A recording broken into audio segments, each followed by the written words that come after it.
अभिषेक बनर्जी अभी भी national general secretary है, लेकिन उनके साथ में दो जॉइंट सेक्रेटरीज और नेशनल लेवल पे लगा के रखा गया है, वो है डेरेक और जोला।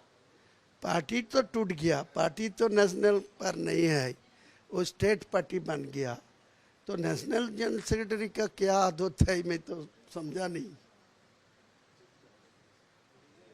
पार्टी नेशनल रहेगी तो नेशनल जनरल सेक्रेटरी का पोस्ट का कोई वैल्यू रहेगी।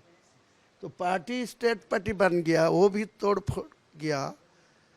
वो 80 एमएलए जो निर्वाचित होके आया, 2 को सस्पेंड किया, तो सस्पेंशन को एलओपी बना दिया। तो पार्टी का जो लीडर लोग का जो ऐलान करेगी, निर्णय लेगी, वो तो सही सलामत में वो इम्प्लीमेंट करना चाहिए। तो पार्टी नेशनल नहीं है तो पार्टी का नेशनल जनरल सेक्रेटरी का क्या वैल्यू है, मुझे तो पता नहीं। उनको पूछिए, उनको प्रूव करने के लिए बताइए जो आपका नेशनल जनरल सेक्रेटरी। तो नेशनल का आपका पार्टी का कोई अप्रूवल है इलेक्शन कमीशन का? दूसरी चीज ये दादा कि जो स्टेट का दायित्व है वो अब चंद्रिमा भट्टाचार्य पर आ गया, वो स्टेट प्रेसिडेंट बन गए।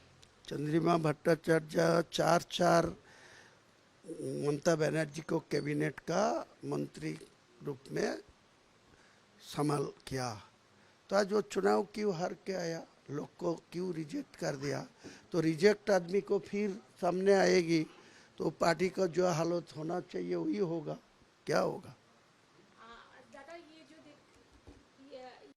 मिले साथ में जो 20 एमएलए हैं, वो पार्टी दावा कर रही है कि और भी सिग्नेचर बढ़ेंगे, हमारे साइड आएंगे, लेकिन इधर कल्याण बनर्जी का कहना है कि जो भी तरीके से एलओपी बना है वो पूरी तरह से अवैध है। हाँ, ठीक ही किया। कल्याण बनर्जी वो senior most member of parliament है, वो एडवोकेट भी है, तो लॉ के मेकर है, लॉ की बात करेगी।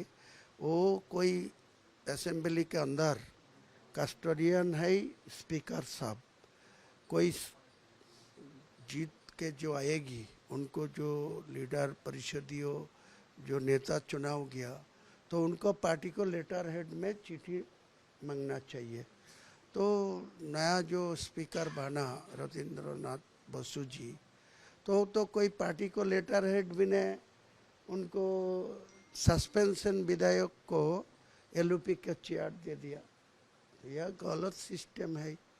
वो ऐसा रूट वो ममता बनर्जी पहले मुकुल राय को बीजेपी को जीतने के बाद वो पब्लिक अकाउंट कमेटी को चेयरमैन कर दिया, फिर किशन कोल्लानी को रायगंज से जीत के आया पद्म फूल रूप में, तो वो उनको भी कर दिया।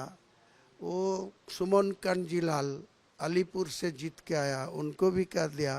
तो ममता बनर्जी जिसके विमान बंदोबस्ताई भूतपूर्व जो स्पीकर था असेंबली का, उनको यूज करके ममता बनर्जी जो गलत सिस्टम में कर दिया, वही वर्तमान सरकार इनका जो स्पीकर है वही एक ही रास्ता से करा। सब गलत सिस्टम है। ममता बनर्जी भी पहले गलत सिस्टम में किया, वो वर्तमान जो सरकार है वो सरकार भी गलत सिस्टम, ये नहीं होना चाहिए, ये विपज्जनक है। कोई पवित्र अगस्टस के जो आइन प्रणयनकारी सदस्य है, जिनको आइन बनाएगी उनको इम्प्लीमेंट करेगी अमला, वो आईएएस है या आईपीएस है, तो वही गलत होगी तो कैसे स्टेट का लॉ मेकर कैसा सिस्टम में चलेगी? अब कल्याण बनर्जी का ये कहना है कि सोमवार को वो लोग कोर्ट जाएंगे इस मामले को लेकर। जाने का तो हक उनका है, वो सोमवार जाएगी ना मंगलवार जाएगी ना बुधवार जाएगी, मेरा को कोई टिप्पणी करने का जरूरत है ही नहीं। उनका पार्टी का क्या करेगी वो निर्णय ममता बनर्जी लेगी।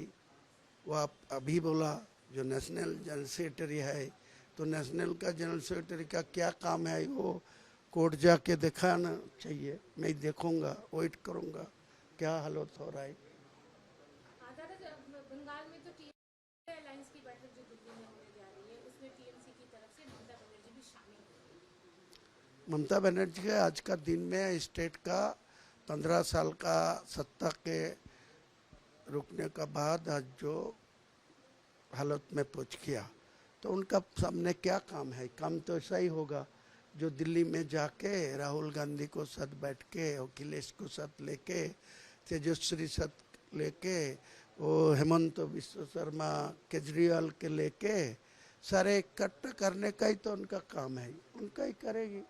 तो मोदी जी तो उनका पार्टी 242 मिला, तो उनका तो 272, वो तो आंध्र प्रदेश का मुख्यमंत्री चंद्रबाबू नायडू, बिहार का एक्स मुख्यमंत्री नीतीश कुमार, चिराग पासवान, वो 12-5 ये लेके तो सरकार चल रहा है। तो उनको खिलाफ लड़ने का इंडिजोट का तो शामिल होना चाहिए। तो होगा तो मेरा क्या बोलना है? मेरा को तो कुछ, मैं ही छोटा खटा आदमी है, बंगाल के रहने वाला है, मुर्शिदाबाद में रहने वाला है। मेरा काम मेरा ख्याल में करने दीजिए। उनका पार्टी मजबूती करेगी ना, किसी को साथ छुपा जाएगी। इनको एक एमपी है मुर्शिदाबाद का, अबू ताहिर खान, वो तो मुर्शिदाबाद घर के बैठ में बोल दिया, ऐलान कर दिया, जो मैं टीएमसी नहीं रहूँगी, मैं कांग्रेस को पास जाऊँगी, जुड़ जाएगी। तो ममता बनर्जी कांग्रेस को पास जुड़ने जाते हैं, नो कांग्रेस को साथ इंडी जोट में शामिल होगा, वो तो निर्णय उनको ही लेना पड़ेगा, मैं ही तो नहीं ले सकता ना। एक और खबर अभी जो चल रही है यूसुफ पठान के सीट को लेकर, कि बोला जा रहा है कि वो अगर छोड़ देते अपनी सीट तो ममता बनर्जी बाइकआउट से वहां जीतेगी। हिम्मत नहीं है, मैं ही, मेरा कोई को मदद नहीं करेगी। वो यूसुफ पठान के मैं ही जिताया, और यूसुफ पठान छोड़ देगी तो बिना हुमायूं कबीर को मदद के वो बीजेपी भी वो सीट नहीं जीत हासिल कर पाएगी, वो ममता बनर्जी भी खुद वो सीट नहीं जीते। वो बहरमपुर सीट जीतने का हारने का पूरा जिम्मेदारी मेरा ऊपर है। मैं खुद लड़ूंगी, वो सीट छड़ेगी तो बाई इलेक्शन से मैं खुद लड़ूंगी, 2 लाख से ज़्यादा वोट में जीत के पार्लियामेंट में जाऊंगा। इस सीट की तैयारी आप पूरा करके रखोगे? सब ऑल रेडी है। मैं कह सकते हैं कि हुमायूं कबीर अब विधानसभा के बाद डायरेक्ट असेंबली पार्लियामेंट में जाने का वक्त मिलना चाहिए। आने वाला दिन में इलेक्शन कमीशन जो ऐलान करेगी, वो जो इलेक्शन का नोटिफिकेशन होगी, तो अब देख लेना, मैं जिंदगी जियो रहूँगी तो मैं मेंबर ऑफ पार्लियामेंट होके जाऊँगी। और एक चीज़ और, अभी फिलहाल वो यूडीएमए मिनिस्टर थे और मेयर थे, दिल खोल के काम करते थे, दबंगई से काम करते थे, कोई भी फैसले ले लेते थे। अभी सरकार बदली है, वो काम नहीं कर पा रही, इसलिए कोशिश हो रही है। कैसा काम करेगी?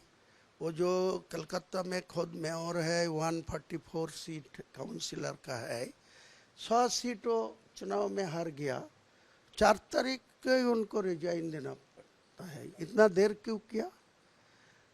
जो उनको मेयर है, उनका खुद खास तालुक में सब हार रहा है, तो क्यों सीट पकड़ के रखा?